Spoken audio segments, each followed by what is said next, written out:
अच्छा, integration as the limit of a sum, ये topic है। अब देखो, लिमिट ऑफ अ सम ये इंपॉर्टेंट है क्योंकि इसमें क्वेश्चन अगर आता है तो 6 मार्क्स में आता है और बहुत लेंदी प्रोसेस होता है इसका। आपको इसमें सिर्फ सिंपल सी एक बात याद रखनी है कि जो रूल्स हैं, जो स्टेप्स हैं, आप उसको फॉलो करते रहो, अपने आप आंसर आ जाएगा। ठीक है, अब इसकी थ्योरी पे हम अभी नहीं चाहते हैं, हम सीधे सीधे देखते हैं इसके क्वेश्चन को हम कैसे सॉल्व करेंगे। आपको कोई भी क्वेश्चन मिल गया, उसमें वो स्टेप फिक्स्ड है, आपको वो स्टेप्स एज इट इज करना है, बस थोड़ा सा मॉडिफिकेशन होगा, है ना। अब मैं आपको एक एग्जांपल सिंपल सा ले लेता हूं।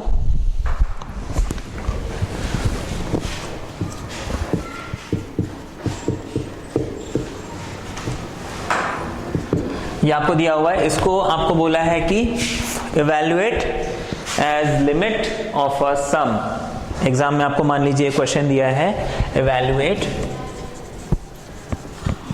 This as limit of a sum. ये आपको एग्जाम में क्वेश्चन दिया है। अब इस क्वेश्चन को हम कैसे करेंगे, लिमिट ऑफ सम को। देखो, अदरवाइज ये क्वेश्चन बहुत सिंपल है। कैसे? आप इस x को इंटीग्रेट करोगे, x² बाय 2 मिल जाएगा। 4 को सॉल्व करोगे, 4x मिल जाएगा। आप यहाँ पे 2 पुट करोगे, फिर 0 पुट करोगे, इनको सॉल्व कर लोगे, आपका आंसर आ जाएगा, है ना। ये हमारा आंसर आ गया। देखो, ये 1 मिनट भी नहीं लगा इसको करने में, लेकिन अगर ये 6 मार्क्स का क्वेश्चन है तो आपको इसमें काफी सारे स्टेप्स करने हैं। हाँ, क्या कर सकते हो एग्जाम में, limit of the sum solve कर लीजिए। सॉल्व करने के बाद लास्ट में जब आंसर आया, चेक करने के लिए कि मेरा आंसर सही है कि नहीं, आप इसको डायरेक्टली सॉल्व करके देख लो। इसमें आपको कुछ चीजों का ध्यान रखना पड़ेगा। ये जो लोअर लिमिट है, इसको आप हमेशा लिखोगे a, तो a यहाँ पे कितना हो गया, 0। अच्छा, जो अपर लिमिट है ये हो जाएगा b। जो क्वेश्चन जिसको इंटीग्रेट करना है वो हो जाएगा फंक्शन।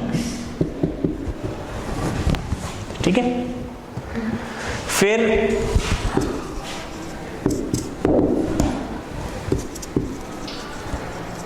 सॉल्यूशन में हम सबसे पहले लिखेंगे here a is 0, b is 2, fx is x plus 4। इतना समझ में आ गया। इसके बाद हम एक चीज लिखेंगे, n times h equals to b minus a। ये स्टेप्स आपको ऐसे ही फॉलो करने हैं, n times h equals to b minus a। अच्छा, अब यहाँ पे ये n और h क्या है, ये बस आपको n और h हमेशा रखना है। इसकी थ्योरी बाद में मैं कभी समझाऊंगा। अच्छा, अब b यहाँ पे कितना दिया है, 2 minus 0 equals to n h। यहाँ पे ध्यान रखना थोड़ा ये लिखने में, क्योंकि कई बार लोग क्या है n और h एक जैसा लिख देते हैं, कंफ्यूजन हो जाता है। इसके बाद आप लिखेंगे h equals to 2 upon n, क्योंकि देखो 2 माइनस 0 आपको 2 मिल जाएगा वापस, तो h equals to 2 upon n। फिर हमें लिखना है as n tends to infinity h tends to 0, या फिर अदर वे राउंड भी लिख सकते हो। इतना समझ में आ गया? इसके बाद हमें क्या करना है,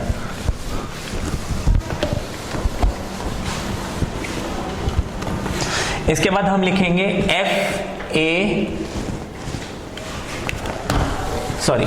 आप लिखोगे integrate fx dx a to b equals to limit h tends to 0। ये फॉर्मूला है लिमिट ऑफ सम का। Limit h tends to 0, h into fa plus h plus fa plus 2h plus fa plus 3h plus plus plus plus plus fa plus n minus 1h। ये formula है limit सम का। ठीक है, अब यहां पे इसको रब कर दूं। हम सबसे पहले f, देखो a हमने यहां पे क्या लिखा था, ए कितना है देखो, 0 है, और एफ एक्स कितना है, x प्लस 4 है। तो एफ ए, मुझे एफ ए चाहिए, एफ ए मतलब f0 चाहिए। f0 क्या हो जाएगा, 0 प्लस 4 यानी कि 4 है ना। फिर f0 प्लस h लिखोगे, ये हो जाएगा 0 प्लस h प्लस 4 यानी कि h प्लस 4, h प्लस 4। अच्छा, f0 प्लस 2h, ये हो जाएगा 2h plus 4। f0 plus 3h हो जाएगा 3h plus 4। And f0 plus n minus 1h हो जाएगा n माइनस 1h प्लस 4। ये समझ में आ गया, इतना समझ में आ गया। अब ये वैल्यू निकालने के बाद आपको इन वैल्यूज को यहां पे पुट करना है, ठीक है। इसको मैं यहां से रब करता हूं, आप लिखोगे फिर therefore integration x plus 4 dx 0 to 2 दिया हुआ था, is equal to limit h tends to 0 h into, ठीक है। इतना स्टेप मैंने ये इसलिए, ये हालांकि मैंने रब इसलिए नहीं किया ताकि आपको मैं समझा सकूं, ठीक है ना। इसके बाद आपका ये स्टेप होगा, ऊपर तो ये होगा नहीं। अच्छा, h इंटू एफ ए की वैल्यू कितनी मिली थी, अच्छा उसके बाद प्लस है, एफ ए प्लस एच की वैल्यू कितनी मिली थी, h प्लस 4 ब्रैकेट में डाल देते हैं।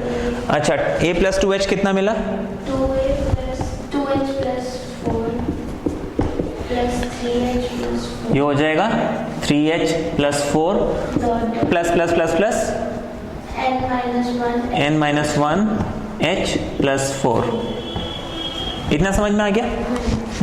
इसको अब नीचे से रब कर देते हैं।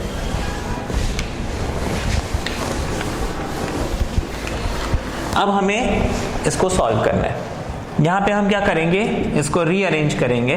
लिमिट h टेंड्स टू 0, ये 4 ये 4 ये 4 ये 4 ऐसे, ये 4 हम सारे जब इकट्ठा कर लेंगे ये n टाइम्स हो जाएगा, है ना, क्योंकि ये n माइनस 1, देखो यहाँ पे मैंने 1 से शुरू किया n माइनस 1 तक, तो यहाँ पे कितने 4 होंगे, n माइनस 1 टाइम्स 4 होंगे, और एक 4 एक्स्ट्रा है, तो जब 1 ऐड करूंगा तो n बचेगा। तो हमारे पास 4 plus 4 plus 4 plus plus plus n times, ये लिख सकते हैं। प्लस ये h को अलग कर देते हैं, ये हो जाएगा h plus 2h plus 3h plus plus plus n minus 1h। इतना समझ में आ गया, इसमें कोई डाउट है? अच्छा, इसके आगे हम इसको लिखेंगे limit h tends to 0 h into, ये 4 हम n बार जोड़ रहे हैं, ये कितना आ जाएगा 4n, ये मालूम है आपको? क्योंकि मैं अगर 4 को 2 बार जोड़ता हूं तो 4 इंटू 2 लिखूंगा, 4 को 3 बार जोड़ता हूं तो 4 इंटू 3 लिखूंगा, 4 इंटू 4, 4 इंटू 5, ऐसे अगर हम आगे बढ़ेंगे तो 4 इंटू n हो जाएगा। इन सब में मैं n को, सॉरी h को कॉमन ले सकता हूं, तो मैं यहां पे लिख लूंगा h टाइम्स, अंदर मेरे पास आ जाएगा 1 plus 2 plus plus plus plus n minus 1। इतना समझ में आ गया? अच्छा, इसके बाद जो नेक्स्ट स्टेप करना है, उस नेक्स्ट स्टेप के लिए आपको कुछ फॉर्मूले मैं बता रहा हूं, ये आपको याद रखने हैं, ठीक है। अच्छा, हमने 11th में पढ़ा होगा 1 plus 2 plus plus plus n, sum of first and natural number क्या होता है, n into n plus 1 upon 2 होता है, लेकिन आपको लिमिट सम में 1 से लेके n माइनस 1 तक ही मिलता है ना। तो हम अगर 1 plus 2 plus 3 plus plus plus n minus 1 terms तक ऐड करते हैं तो मुझे क्या मिलना चाहिए, देखो n की जगह n माइनस 1 आ गया, तो n की जगह आप लिख लोगे n माइनस 1, n की जगह लिख लोगे n माइनस 1, ये हो जाएगा आपका n minus 1 into n upon 2, ठीक है। तो आप इसको एक फॉर्मूला बना के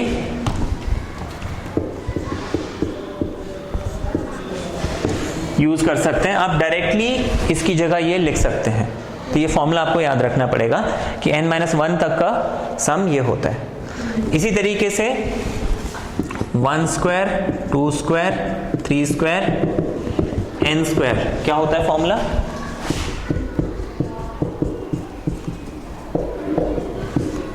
ये भी हमने 11th में पढ़ा है, लेकिन मुझे लिमिट सम में कहां तक मिलता है सम? n-1 तक। तो n को n-1 से रिप्लेस कर देते हैं, ये हो जाएगा n-1, यहां पे n-1 प्लस 1 यानी कि n बचेगा, यहां पे n-1 ये हो जाएगा 2n-1 प्लस 1। जब सॉल्व करेंगे हो जाएगा 2n-2 प्लस 1, क्या बचेगा? -1 2n-1 अपॉन 6। ये फॉर्मूला है। तो 1 स्क्वायर, 2 स्क्वायर, n-1 स्क्वायर तक हम ये फॉर्मूला यूज कर लेंगे। फिर 1 क्यूब, 2 क्यूब, n-1 क्यूब का फॉर्मूला जो है वो हो जाएगा n-1 इंटू n अपॉन 2 का होल स्क्वायर। तो आपको एक फॉर्मूला ये, एक फॉर्मूला ये और एक फॉर्मूला ये 3 फॉर्मूले आपको याद रखने हैं। ठीक है, इतना समझ में आ गया? उसके बाद मुझे, ये तो मैंने आपको समझाया, ये 3 फॉर्मूलेज हैं जो लिमिट ऑफ सम में हमें यूज करने हैं। ठीक है, कुछ क्वेश्चन होते हैं जहां पे हमें जीपी, ज्योमेट्रिक प्रोग्रेशन, जो आपने 11th में किया था वहां पे लग सकता है, वो एक्सपोनेंट ई वाले क्वेश्चंस में लगता है, जो ई पावर एक्स वाले क्वेश्चंस है वहां पे लगता है, बट वो बहुत रेयरली मिलता है, तो वो क्वेश्चन भी हम देखेंगे। अच्छा, ये 3 फॉर्मूले मेरे को ध्यान में रखते हुए क्वेश्चन में अब देखना है कि इसमें कौन सा फॉर्मूला अप्लाई होगा। ऑब्वियसली फर्स्ट वाला है ना, तो मैं फर्स्ट वाला फॉर्मूला यहां पे अप्लाई कर दूंगा।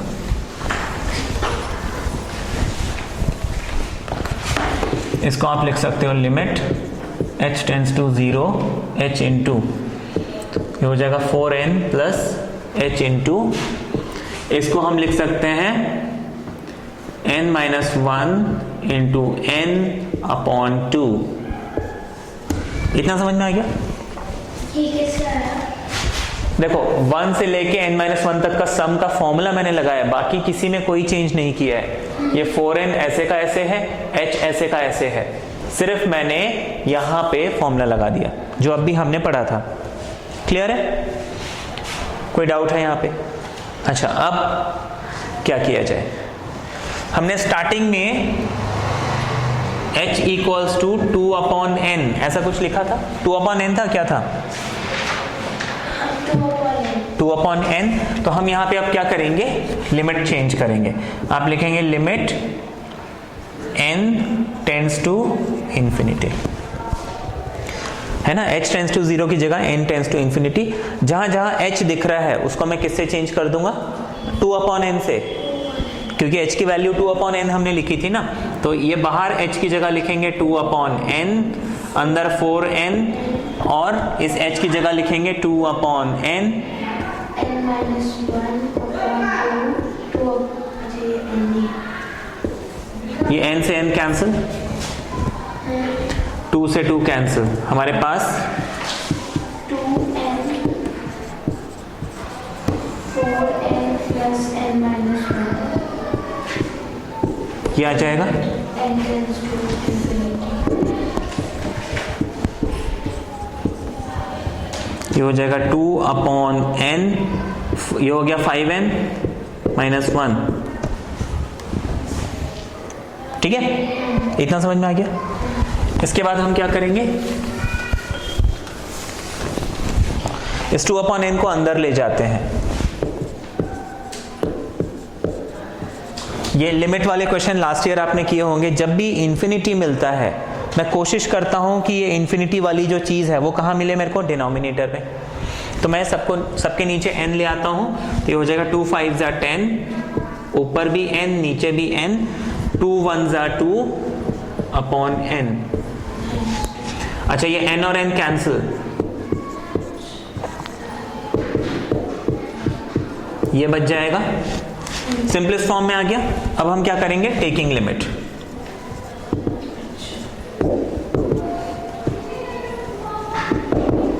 आपके पास आ जाएगा, देखो 10 माइनस 2 अपॉन इंफिनिटी क्या हो जाएगा 0। ये आ गया हमारा आंसर, ठीक है। और हमने वैसे सॉल्व किया था तो भी हमें 10 मिला था, है ना, तो हमारा आंसर सही है। ये क्लियर हो गया।